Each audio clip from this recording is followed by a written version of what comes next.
akan bersama keturunan Wilds.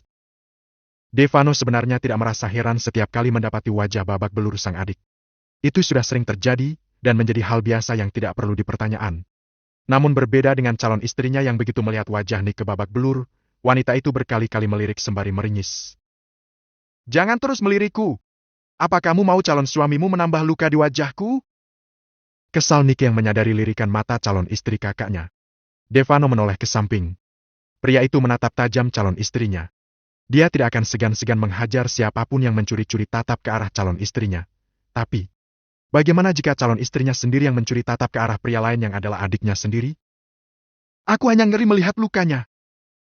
Perempuan itu membuka mulut. Pria di sampingnya ini terkadang membuatnya jengah sekaligus takut. Ethan tidak mengangkat wajahnya. Posisi duduk yang berada tepat di depan seorang wanita bernama Rachel membuatnya memilih menikmati sup yang sebenarnya tidak seenak sup buatan ibunya. Kamu akan melihat luka itu bertambah, jika kamu tidak bisa mengendalikan mata kamu. Davan mengucapkan kalimat panjang itu penuh tekanan. Rachel membuka mulutnya. Sepasang mata wanita dengan rambut sepanjang di bawah bahu tersebut terbuka lebar. Lebih baik jangan lagi membawaku keluar. Aku hanya akan terus berada di dalam rumah agar tidak membuatmu menjadi brutal. Rachel yang sudah kesal, melampiaskannya dengan kalimat yang sanggup membuat Davan menggeram.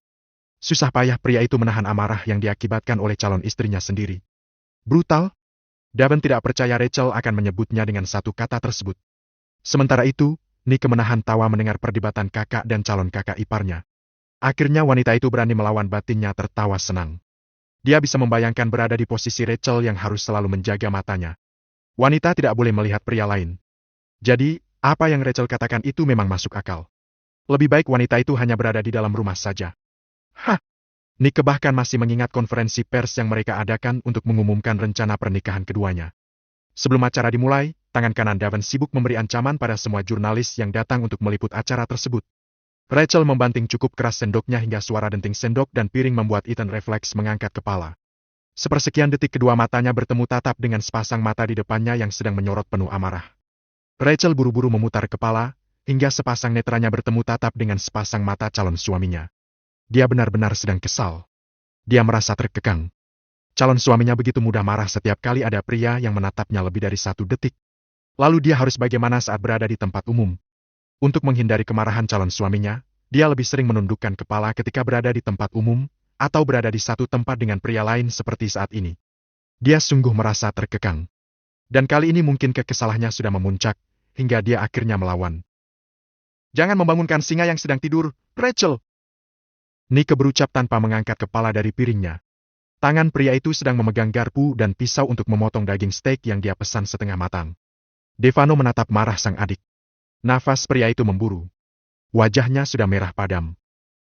Menurutku kamu memang sudah keterlaluan, Davan. Dia calon istrimu, bukan tawananmu.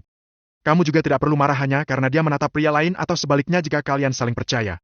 Jika cinta kalian kuat. Suara gebrakan meja terdengar ketika tangan kanan Davan yang sudah terkepal, memukul benda tersebut. Ethan menghembus nafas panjang, saat melihat kuah supnya tumpah dan mengenai sebagian ujung lengannya. Pria itu mengelengkan kepala. Lagi, jasnya menjadi korban. Setelah semalam terkena tumpahan alkohol, sekarang jas yang baru dipakainya terkena tumpahan sup daging. Ethan harus bersyukur selama ini ia hidup di bawah pengawasan ibu dan pamannya. Mungkin, jika dia hidup selama 28 tahun terakhir di bawah pengawasan keluarga Wilds, dia akan tumbuh menjadi pribadi-pribadi seperti Nick atau Davan.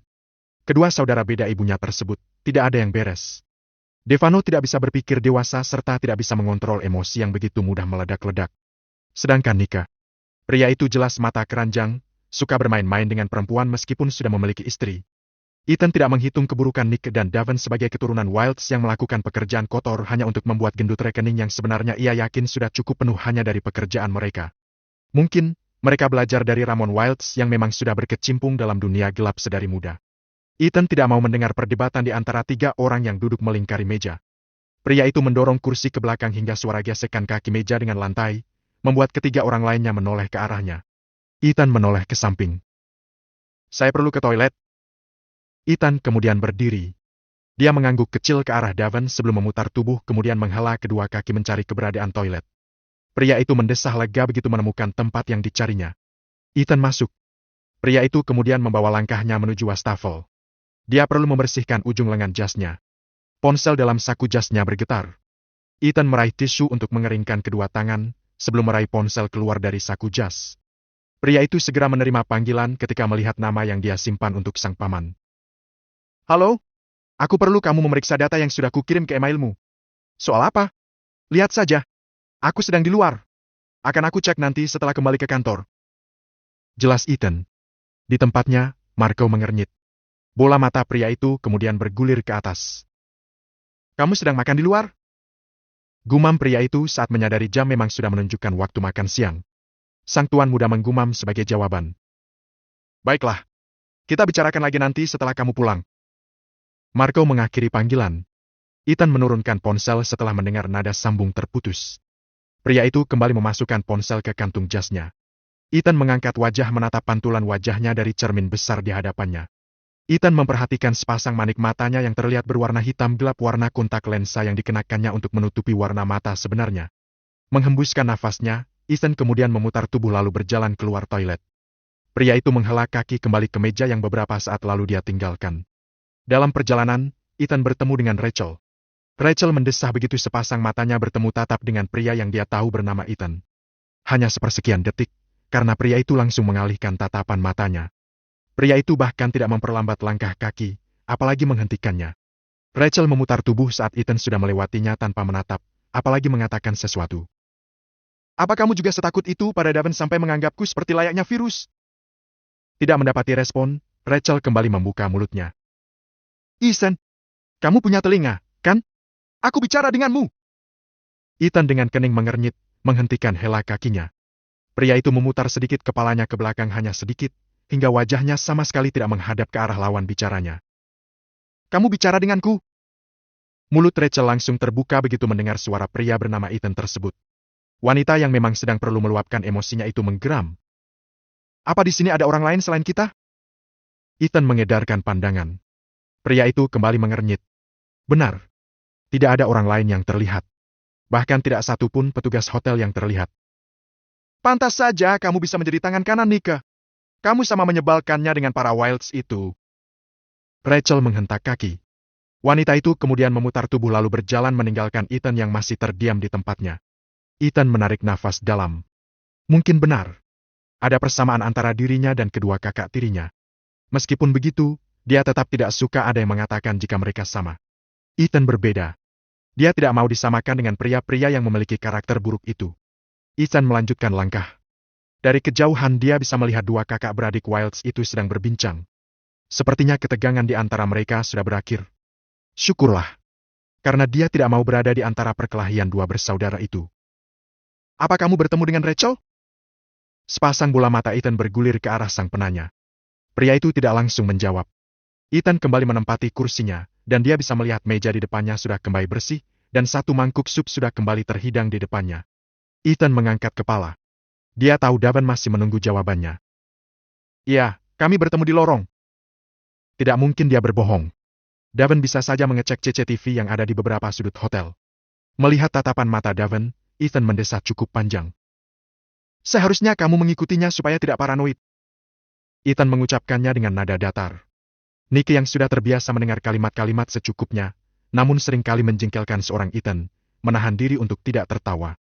Bibirnya sungguh masih terasa perih saat ia gunakan untuk tertawa. Mengunyah pun ia lakukan sepelan mungkin. Beraninya kamu mengatakan aku paranoid. Apa kamu tidak takut aku pecat? Ethan membalas tatapan mata Daven dengan alis yang sudah nyaris bertubrukan. Apa saya mengatakan sesuatu yang salah? Pria itu balas bertanya. Dia hanya mengatakan apa yang sebenarnya. Jika memang Daven setakut itu melepas calon istrinya, seharusnya pria itu mengikuti kemanapun wanita itu pergi. Jika perlu, rantai saja wanita itu. Oh, sekarang Ethan merasa kasihan pada perempuan itu. Apa enaknya hidup terkekang, sekalipun dia bisa mendapatkan kemewahan. Jangan juga mencampurkan masalah pribadi dan pekerjaan. Bapak tidak bisa memecat saya sementara saya tidak melakukan kesalahan. Saya tidak merugikan perusahaan. Nicky yang duduk di sebelah Ethan menepuk pelan bahu sang bawahan. Jangan khawatir, cuma aku yang bisa memecat kamu, dan Tuan Ramon tentu saja. Nicky meringis ketika lupa menarik kedua sudut bibirnya. Ethan melirik sang atasan. Aku tidak akan memecatmu. Kamu punya banyak kemampuan yang bisa aku andalkan. Mendengar kalimat Nika, sepasang alis Ethan bergerak. Bapak yang akan rugi kalau memecat saya. Ethan mengucapkannya dengan wajah serius sembari membalas tatapan mata sang atasan, hingga membuat Nika harus rela menahan perih di bibir karena pria itu tidak mampu menahan tawa. Di seberang meja, Daven mengamati sosok baru yang Nika akui sebagai tangan kanannya. Apa yang membuat pria ini begitu percaya diri? Kemampuan apa yang pria ini miliki sehingga sang adik pun terlihat begitu percaya padanya? Beberapa pertanyaan singgah dalam benaknya. Aku suka sama kepribadianmu, meskipun kadang menyebalkan. Nika memukul cukup keras punggung Ethan hingga tubuh pria itu sedikit terdorong ke depan. Jangan terlalu percaya pada orang lain. Tidak ada yang lebih kental dari darah. Nika meredakan tawanya, lalu menoleh ke depan hingga sepasang mata pria itu bertemu tatap dengan mata sang kakak. Aku tahu apa yang aku lakukan. Aku bisa menilai karakter seseorang dengan baik. Terkadang, darah yang begitu kental justru bisa membunuhmu dengan mudah. Nika membalas kalimat sang kakak. Dia mungkin baru mengenal Ethan, tapi perasaannya mengatakan. Mereka terhubung, hingga dia merasa sudah begitu lama mengenal sosoknya. Meskipun Ethan sendiri jelas masih menjaga jarak darinya, namun, dia tidak merasakan jarak itu sebagai sesuatu yang patut dia waspadai. Pria ini berbeda. Nika melirik sang bawahan. Ketiga orang pria yang tidak jauh berbeda usianya tersebut, sama-sama menoleh ketika rungu mereka menangkap suara derap langkah kaki mendekat. Nika, serta Ethan yang langsung mengalihkan pandangan mata mereka hanya setelah 1 detik melihat siapa yang sedang berjalan mendekat. Mereka berdua tidak ingin kembali membuat masalah. Rachel kembali menempati kursi yang beberapa saat lalu ia tinggalkan. Wanita itu tanpa menoleh kemanapun langsung meraih piring yang masih terisi, kemudian menyuapnya ke dalam mulut. Dia sudah malas bertengkar dengan calon suaminya. Dia hanya ingin segera menyelesaikan makan siangnya, lalu pulang. Lebih baik dia di rumah daripada keluar, namun yang ada dia merasa seperti diikat kuat-kuat hingga tidak mampu bergerak. Suasana dalam ruangan besar yang hanya terisi 4 orang yang duduk melingkari satu meja, serta beberapa pria bertubuh tegap di sisi lain ruangan tersebut, seketika hening. Keempat orang tersebut memilih fokus pada makanan mereka masing-masing. Nanti malam, Papa meminta kita semua berkumpul di rumah utama. Jangan sampai kamu tidak datang. Daven yang pertama membuka suara. Pria itu menusuk daging, kemudian memasukkan ke dalam mulut sembari mengangkat wajah. Yang ditatap tampak tidak peduli. Kamu dengar apa yang aku katakan? Daven bertanya setelah menelan kunyahannya. Untuk apa? Untuk membicarakan acara resepsi pernikahan kalian? Nika memasukkan 1 suapan ke dalam mulutnya. Pria itu akhirnya mengangkat wajah. Membalas tatapan sang kakak dengan alis terangkat. Itu tidak penting. Kalian akan tetap menikah tanpa kehadiranku sekalipun. Daven menatap sang adik hingga beberapa detik terlewat. Kamu tidak perlu membenciku hanya karena Papa memutuskan aku yang menjabat menjadi wakilnya. Kedua tangan yang masih memegang pisau dan garpu itu berhenti bergerak. Semua harus berjalan sesuai porsinya, Nika. Gerakan mengunyah Nika memelan. Sepasang mata pria itu masih tidak beralih dari netera sang kakak. Tentu saja kamu akan berkata seperti itu, karena jelas kamu yang diuntungkan dengan kalimat sesuai porsinya itu. Nika menekan kata sesuai porsinya. Dia tentu paham apa yang Daven maksud. Tidak lain karena posisi ibu mereka. Aku yakin, kamu tidak akan mengatakan hal itu. Nika menghentikan kalimatnya hanya untuk melirik sesaat wanita di samping sang kakak. Jika saja mereka masih hidup. Nika melirihkan suaranya. Meskipun begitu, suasana yang kebetulan hening, membuat dua pasang telinga lain mendengar jelas kalimat yang Nika ucapkan. Nika menahan kedutan di sudut bibirnya. Tentu saja. Jika mereka masih hidup, posisi Daven tidak akan pernah menjadi putra mahkota dan menjabat sebagai wakil prestir. Daven menatap tajam sang adik. Pria itu kemudian menunjukkan seringannya, hingga membuat Nick yang melihat tertegun. Sayangnya, mereka jelas sudah mati. Daven kemudian menurunkan pandangan, lalu kedua tangan pria itu kembali sibuk. Daven menusuk 1 potong daging dengan kuat. Pria tersebut kemudian mengangkat potongan daging yang sudah tertusuk garpu. Mereka sudah mati, Nika. Pria itu mengulang. Memperlihatkan potongan daging di tangannya, lalu memasukkan ke dalam mulut dan mengunyahnya kuat-kuat sembari menatap sang adik dengan raut wajah mengejek. Dan orang mati, tidak bisa bangun dari kubur. Rachel yang mendengar percakapan kakak beradik Wilds menatap sang calon suami dengan sorot mata penuh tanya. Dia tidak mengerti siapa mereka yang dibicarakan oleh Daven serta Nika. Sementara itu, Ethan menekan kuat-kuat kedua rahangnya yang terkatup. Mata tajam pria itu menelisik sosok laki-laki yang duduk di seberang meja, sebelum mengalihkan pandangan ke samping setelah nyaris 5 detik terlewat. Ethan bisa melihat aura bermusuhan dari dua bersaudara Wilds. Ethan menekan semakin kuat kedua rahangnya. Sayangnya, orang yang mereka anggap sudah mati itu, ada di depan mereka tanpa mereka sadari, dan dia akan mengambil alih apa yang seharusnya menjadi miliknya. Rachel menjatuhkan sendoknya, hingga suara dentingannya memecah ketegangan di antara kakak beradik Wilds. Keduanya Nike serta Daven refleks menoleh, sementara Ethan menjaga bola matanya untuk tidak bergulir. Apa sebenarnya yang kalian bicarakan? Siapa mereka? Rachel bertanya pada sang calon suami. Entah rahasia apa yang belum dia ketahui tentang keluarga calon suaminya. Apa yang kamu sembunyikan dan tidak aku ketahui? Rachel menatap dalam Daven. Keluarga kedua belah pihak sudah bersepakat untuk memperkuat hubungan mereka dengan sebuah pernikahan, dan dia berusaha menerima. Tapi, apa yang masih keluarga Daven sembunyikan darinya? Apa papanya sudah tahu? Batin wanita itu bertanya. Sepertinya kalian berdua perlu waktu untuk bicara empat mata. Nike menoleh ke samping, lalu memperhatikan mangkuk dan piring di depan Ethan. Kita harus kembali ke kantor sekarang. Jangan sampai mendapat teguran dari wakil presidir karena menggunakan jam istirahat lebih lama. Oceh panjang Nike sembari mengangkat kepala untuk menatap sang bawahan. Ethan mengangguk, kemudian mendorong kursinya ke belakang. Aku pergi dulu. Silakan kalian ngobrol. Sepertinya banyak yang ingin Rachel tanyakan. Sampai jumpa. Nike yang sudah berdiri, memutar tubuh. Belum juga kakinya terhela, pria itu kembali membalik tubuhnya. Oh iya, sampaikan salamku pada papa. Nanti malam aku ada acara penting, jadi tidak bisa ikut menyiapkan pesta resepsi kalian. Nike kemudian mengalihkan tatapan matanya ke samping. Sampai jumpa, Rachel. Ethan menganggukkan kepala kecil sebagai tanda sopan santun, sebelum pria itu memutar tubuh dan langsung menghela sepasang kakinya bersama dengan Nike. Nike berdecak. Sepertinya Rachel memang tidak tahu apa-apa tentang keluarga Daven. Mendengar cara Nike mengucapkan keluarga Daven, seolah pria itu bukan salah satu anggotanya membuat kerinyitan di dahi Ethan muncul. Kadang harta memang sanggup memecah belah persaudaraan, dan sekarang dia tahu jika hal itu memang benar. Masuk ke dalam lift, Nike dan Ethan berbalik. Ethan menekan angka 1. Apa kamu tahu siapa mereka yang aku bicarakan? Istri pertama ayahmu? Ethan menjawab. Dia sudah mendengar pembicaraan tentang status istri kedua dan ketiga Ramon Wilds. Jadi Ethan tidak merasa canggung untuk menyebut istri pertama Ramon. Justru sekarang dia berharap bisa mendapatkan informasi lebih tentang keluarga mereka.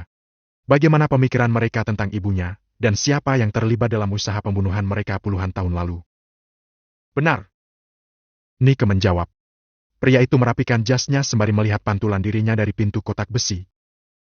Yang aku dengar, wanita itu sedang hamil besar waktu menghilang. Bukannya Daven bilang mereka meninggal? Tanya Ethan mencoba mengorek lebih dalam. Apakah ada kemungkinan jika Nike tahu kejadian 28 tahun lalu? Jika dia dan ibunya tidak meninggal dalam usaha pembunuhan tersebut? Benak Ethan mulai bertanya. Nike menoleh. Sepertinya kamu memperhatikan pembicaraan kami. Apa sekarang kamu merasa tertarik untuk tahu seperti apa sebenarnya keluarga Wilds? Nike menatap Ethan dengan sorot dalam. Satu alis pria itu terangkat tinggi. Kalau begitu, anggap saja saya tidak pernah bertanya. Utus Ethan yang merasa sepertinya Nike masih belum akan membagi ceritanya. Nike mengembalikan pandangan ke depan. Kepala pria itu mengangguk beberapa kali. Itu lebih baik. Kamu hanya perlu tahu sebahagia apa kami terlihat dari luar. Seperti yang masyarakat tahu. Pria itu menghembuskan nafas panjang. Beruntunglah kamu tidak terlahir sebagai keturunan Wilds.